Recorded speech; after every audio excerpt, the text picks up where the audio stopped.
Comment vivre dans son quotidien avec le mépris des gens? Ces mêmes personnes qui ne vous connaissent pas, mais qui vous font ressentir le mépris H24. Oh.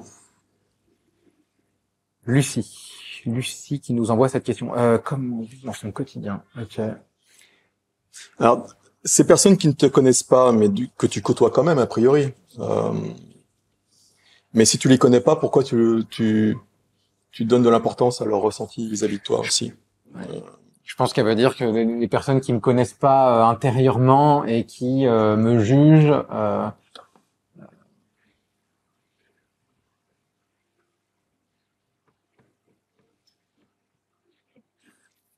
tu sais, Lucie, hein, ce que je te dis, hein, le prend pas mal, hein, mais en tout cas, moi, je sens vraiment une petite fille, si tu veux, au niveau de l'énergie.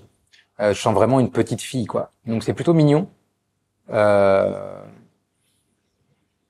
y a quelque chose de très doux chez toi, c'est assez agréable. Tout est doux, tout va, mais il y a un petit truc quand même de victimisation, tu vois, là, t'es un peu la cible, en fait, quoi. Là, t'es en train de nous démontrer par ta question, en fait, que tu es la cible de mauvaises personnes et de gens horribles et que toi, tu es tellement bonne que, tu vois, tu peux pas comprendre parce que t'es vraiment trop bonne, quoi.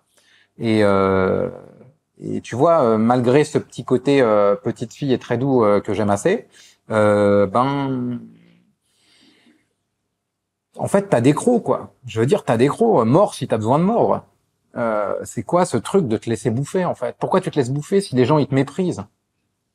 Soit tu changes d'environnement, soit tu mords. Même pas, c'est-à-dire que t'as même pas besoin de changer d'environnement. C'est toi qui adaptes tes réactions là où tu es. Euh, la- les circonstances extérieures sont neutres. Voilà, que tu sois entouré de gens super sympas, que tu sois entouré de gens pas forcément super sympas, qui te méprisent, etc. Au bout du compte, c'est toi qui décides d'appliquer ton filtre émotionnel, etc., sur ce qui t'arrive en information. Donc il s'agit pas de te jeter la pierre quand je dis ça, Lucie, c'est juste de t'expliquer que tu ne réagis que parce que tu as envie de réagir comme ça, dans un sens. Quand je dis t'as envie ou voilà, t'as des mécaniques en toi qui font que tu réagisses comme ça, mais c'est toi qui laisses la porte ouverte à ce mépris, à la sensation de mépris, parce que je vais prendre un exemple euh, de quelqu'un, par exemple, voilà, il y a 4 personnes, il y en a une qui se fait insulter par les 3 autres. Ou c'est le contraire, excuse-moi, c'est le contraire. Il y a une personne qui insulte 3 autres personnes, voilà. Et donc il y en a une qui va s'écrouler, l'autre qui va s'en foutre, et la troisième qui va lui taper dessus. C'est 3 réactions différentes à partir du même stimuli. Ce qui prouve bien qu'en fait, on réagit tous par rapport à ce qu'on a à l'intérieur qui tourne, et non pas par rapport à quelque chose qui est gravé dans le marbre, où dès que quelqu'un t'insulte, la réaction, c'est forcément celle-ci. Genre 1 plus 1 égale 2, bah non, c'est pas ça. 1 plus 1 égale 360 000 différentes réponses suivant les gens. Moi, mon commentaire sur ta question, c'est le mépris, c'est parce il y a quelque chose en toi qui résonne, qui donne prise à ce mépris. Donc, est-ce que tu as toi-même quelque chose en toi qui fait que tu n'es pas forcément sûr de toi? Est-ce qu'il y a des failles? Est-ce qu'il y a voilà, pardon? Hypersusceptibilité. Susceptibilité, etc. Mais ce que je veux dire, c'est que c'est exactement ça, en fait, c'est ça. Tu donnes prise à ça. Donc, c'est personne d'autre que toi qui donne prise à ça. Parce que le jour où tu arrêtes de vouloir donner prise à ça, le mépris te glisse dessus, tu n'en as rien à faire, et ça te mine plus. Donc, je dis ça de manière très très bienveillante. Hein, c'est pas du tout pour te dire que c'est ta faute, etc. Non, non. Certainement, les gens, comme tu le dis, ont un comportement méprisant vis-à-vis de toi, mais ça, tu vas pas les changer. Donc, si tu veux que ta situation s'améliore, ben ça ne peut venir que de la réponse que toi, que tu décides d'apporter à leur comportement.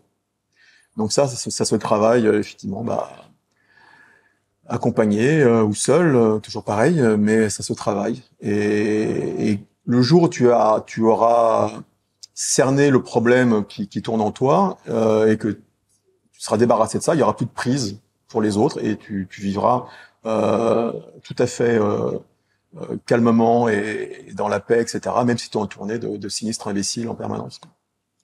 Ce qui veut dire, Lucie, c'est que tu dois quand même vivre des émotions, hein. Ne comprends pas le truc où je me coupe du reste et tu Non, vois. non, tu la prends l'émotion, mais il y a pas cette connexion de douleur, de souffrance qui arrive derrière, quoi. C'est ça. C'est ce que je.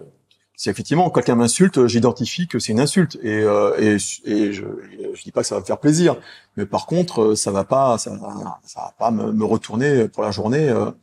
Euh, je vais prendre mon exemple. Avant, il y a bien 25 ans ou même 30 ans, quand j'étais un peu plus jeune, j'étais un sanguin, donc effectivement, il fallait pas me parler de travers, il fallait que tout soit dans le respect, ce que j'essayais de mettre le respect vis-à-vis de moi, etc. Quand c'était pas le cas, j'étais assez sanguin, ça partait assez vite.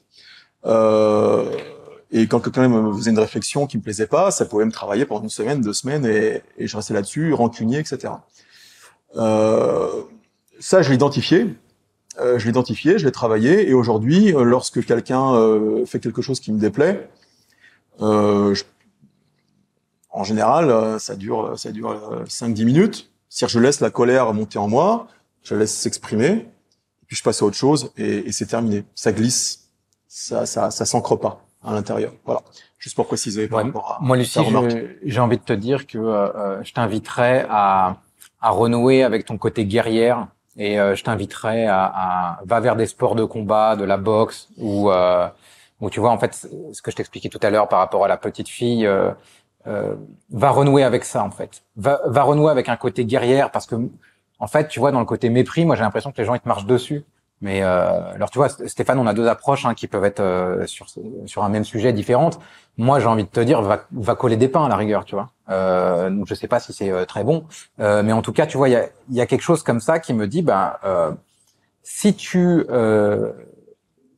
acceptes ça chaque jour, est-ce que est-ce que tu vois, t'as pas besoin peut-être d'aller faire sortir un truc de toi, une espèce de rage, de la mettre, de bien l'éclairer, de la faire ressortir, pour que tu puisses en fait derrière, tu vas passer au-dessus de ça. Enfin moi, du coup, en fait, On dit pareil, hein. on dit la même chose. Je t'amène pareil. juste une solution, mais moi, je t'emmènerais donc plutôt sur des sports physiques combat, que tu renoues avec ta puissance, que tu comprennes que la petite fille de 50 kilos que t'es, elle peut te coucher un mec de 80 kilos si elle sait mettre un coup au bon endroit. Tu vois, il faut que tu renoues avec ça, rentre dans la matière. Il faut que tu repasses par la matière pour te réapproprier ta force, parce que t'étais puissante, t'es une petite fille puissante, et donc c'est important que tu nous montres ta puissance, quoi. Voilà. Absolument. C'est pour ça que j'ai dit que, en prenant mon exemple pour essayer d'illustrer mon propos, moi, la colère, j'allais sortir.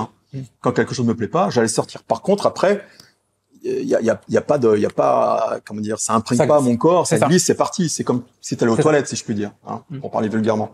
Enfin, donc voilà l'idée. Donc exprime-toi, exprime ta colère, affirme-toi. Donc là, on se rejoint, même en allant taper dans des sacs pour sortir le truc. Si c'est pas sur la personne directement, ce que je t'invite pas à faire. Ou après, tu fais ce que tu veux. Après tout, hein. C'est pas à nous de te le dire. Mais comprends que cette colère, une fois qu'elle est sortie, voilà, elle doit plus te polluer en permanence. C'est comme les toilettes, hein, tu tires la chasse et puis tu passes à autre chose. Voilà. Merci Lucie. Merci Lucie. Et je pense que merci à tout le monde en fait. Merci à tout le monde pour vos questions. On va arrêter l'émission là parce que ça fait déjà au moins, je pense, 2 bonnes heures qu'on répond à Ouais. des questions Voilà. enchaînées. Ouais. Même s'il y a un petit montage à la fin, nous en fait on le fait en one shot. Donc du coup, merci à tous. On a besoin de vos questions. Voilà, c'est la seule chose qu'on vous demandera. Continuez à nous envoyer des questions. Merci, c'est super de nous donner la chance de pouvoir répondre à tout ça. Prenez soin de vous et on vous dit à très bientôt, certainement à la semaine prochaine. Voilà. Merci à tous et à toutes. À très vite. Merci. Ah, il est là. Le maillet. Ah, j'y tiens. Hein. Ciao.